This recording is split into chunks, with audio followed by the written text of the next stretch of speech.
మూడేళ్లుగా టాలీవుడ్లోనే కాదు దేశవ్యాప్తంగా సినిమా చూస్తున్న ఆడియన్స్ మైండ్ సెట్ మారిపోతుంది. అందుకే ట్రెండ్ కూడా మారిపోతుంది. కంటెంట్ ఉంటే చాలు, స్టార్స్ తో పని లేదు అంటున్నారు audience. Mad, Balagam, Mad Square, Court, Little Hearts లాంటి చిన్న బడ్జెట్ సినిమాలు బాక్సాఫీస్ వద్ద అద్భుతమైన విజయాలు సాధించాయి. ఈ సినిమాలు భారీ బడ్జెట్ చిత్రాలతో పోటీపడి కథ, కంటెంట్లతో ప్రేక్షకులను ఆకర్షించాయి. వీటిలో ఏ ఒక్క సినిమా బడ్జెట్ కూడా 10 కోట్లు దాటలేదు. అతి తక్కువ ఖర్చుతో నిర్మించినా కూడా బలమైన కథాంశం, హృదయానికి హత్తుకునే సన్నివేశాలు, సహజ నటనతో ప్రేక్షకుల మనసులను గెలుచుకున్నాయి. పెద్ద హీరోలు, భారీ సెట్లు లేకపోయినా ఈ చిత్రాల్లో వాటిని మించిన కంటెంట్ ఉంది. అందుకే బాక్సాఫీస్ వద్ద కాసుల వర్షం కురిపిస్తున్నాయి. ఈ చిన్న బడ్జెట్ చిత్రాల విజయం వెనుక కొత్త దర్శకులు, నటుల తాలూకు కష్టమే కనిపిస్తుంది. ఇండస్ట్రీలో ఏదో చేయాలి, తమను తాము నిరూపించుకోవాలి అనే వాళ్ల కోరికే ఆయా సినిమాల విజయానికి బాటలు వేసింది.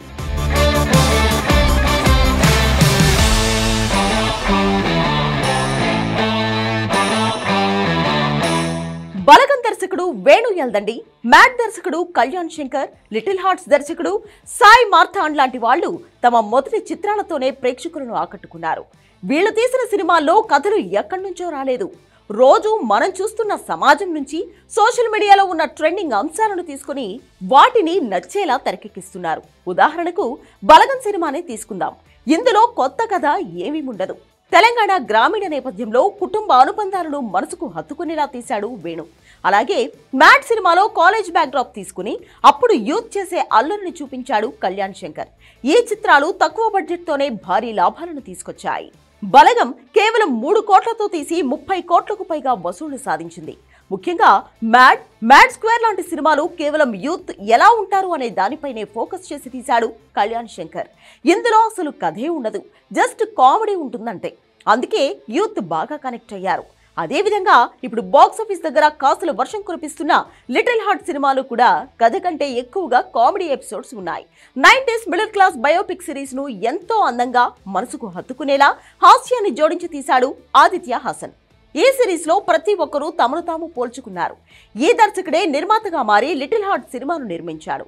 లిటిల్ హార్ట్ సినిమాకు పోటీగా సెప్టెంబర్ 5న ఘాటి, మదరాసి లాంటి పెద్ద సినిమాలు విడుదలయ్యాయి. అయినా కూడా తన కంటెంట్ బలంతో ప్రేక్షకులను ఆకర్షించింది ఈ సినిమా.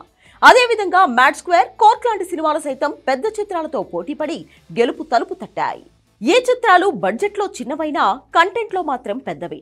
ప్రేక్షకులు కూడా భారీ యాక్షన్ డ్రామాల కంటే కథాబలం ఉన్న చిన్న చిత్రాలను ఎక్కువగా ఆదరిస్తున్నారు. మొన్నటికి మొన్న అసలు ఒక్క మనిషి కూడా లేని animation motion picture Mahavatar Narasimha సినిమాకు బ్రహ్మరథం పట్టారు. ఈ సినిమా ఇండియాలో 300 కోట్లు వసూలు చేస్తే కేవలం తెలుగులో 30 కోట్లకు పైగా షేర్, 50 కోట్ల వరకు గ్రాస్ వసూలు చేసింది. మరోవైపు ఓటీటీ ప్లాట్ఫామ్లు కూడా ఈ చిన్న బడ్జెట్ చిత్రాల విషయంలో కీలక పాత్ర పోషిస్తున్నాయి. థియేటర్లలో విజయం సాధించిన తర్వాత బలగం, మ్యాడ్ లాంటి సినిమాలకు ఓటీటీలోనూ విపరీతమైన రెస్పాన్స్ వచ్చింది. ఈ ప్లాట్ఫామ్లు చిన్న చిత్రాలకు వరల్డ్ వైడ్ గుర్తింపును తీసుకొస్తున్నాయి.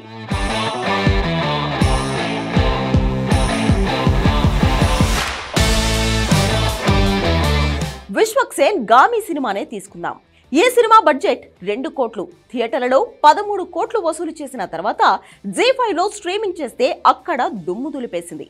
ఇది నిర్మాత లాభాలను మరింత పెంచుతోంది. తెలుగులో చిన్న బడ్జెట్ చిత్రాల విజయం భవిష్యత్తులో కంటెంట్ బేస్డ్ సినిమాలకు మరింత ఇంపార్టెన్స్ ఉంటుందని చెప్పకనే చెప్తుంది. పెద్ద నిర్మాతలు కూడా ఇప్పుడు కథాబలం ఉన్న చిన్న చిత్రాలపై దృష్టి సారిస్తున్నారు. గీతా ఆర్ట్స్, యువి క్రియేషన్స్, మైత్రి మూవీ మేకర్స్ లాంటి వాళ్లలో బడ్జెట్ సినిమాలను అందుకే నిర్మిస్తున్నారు. మొత్తానికి కంటెంట్ ఉంటే చాలు, స్టార్స్ తో పని లేదంటున్నారు మన ఆడియన్స్.